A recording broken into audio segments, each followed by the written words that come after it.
Okay, everybody have their tie? Here we go. So we're going to put the tie around the base of our neck, lift up our collar, get it around. You want the pretty side out and not the tag side out. Okay. You've got a narrow side and a wide side, and you don't want your narrow side sticking out when you're all finished. So as a guide, I use my waist for the narrow side, and so the other side is longer. All right, we only need 2 fingers to hold. All right, I'm going to flip the wide side over the narrow side. I'm not going to let go of the narrow side, I'm only letting go of the wide side. I'm going to reach underneath and make sure and flip the tie around again. So that's my second time. I'm making sure the pretty side is out, not the tag side. I'm going to reach under again and lift the wide side between my chin and the tie and pull it out. And that's what it will look like when you pull it out. Okay, I never let go of the narrow side the whole time, but now I'm going to let go. Underneath, you'll see this triangle. You're going to put your finger down that triangle, and it's a hole, and you're going to put the arrow end down the hole,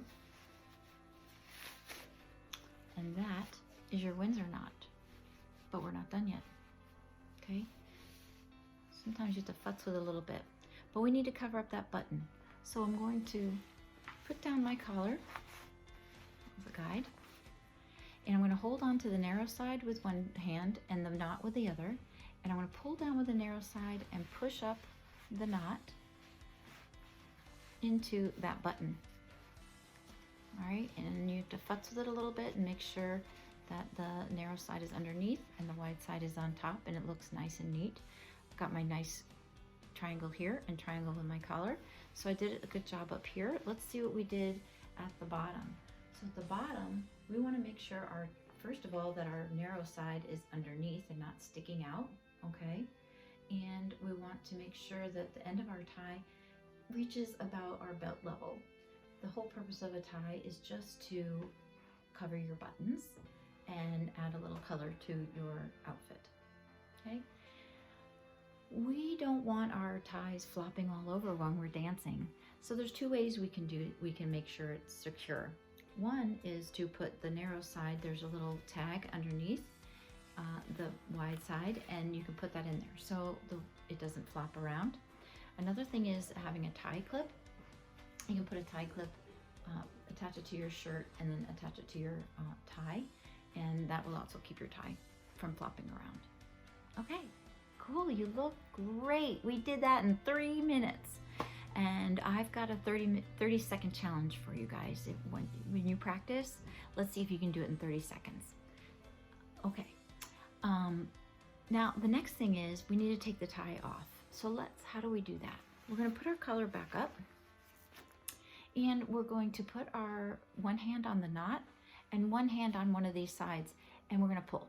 Now, if we pull and it feels like it's getting tighter, that's the wrong side. Switch hands. Hold on to the knot on this hand and then pull this side. Okay, this side is the narrow side, and you're pulling it right out just like a shoelace, and voila, it's all out and all done, and you didn't stress out, right? No stress. All right, that's what we're aiming for. No stress. Now we need to take care of our tie. How do we take care of it? You can either hang it up in your closet just like that, or if you don't have closet space to hang it in and you have to put it in a drawer, the easiest way to do is roll it up around your fingers, and now it's the size of a sock, and you can put it right in your drawer, and it's not wrinkled and it's taken care of. That is proper etiquette, making sure that everything is taken care of. Take care of yourself and take care of your clothes and be healthy. Okay, now we're going to talk about accessories. Your tie is an accessory.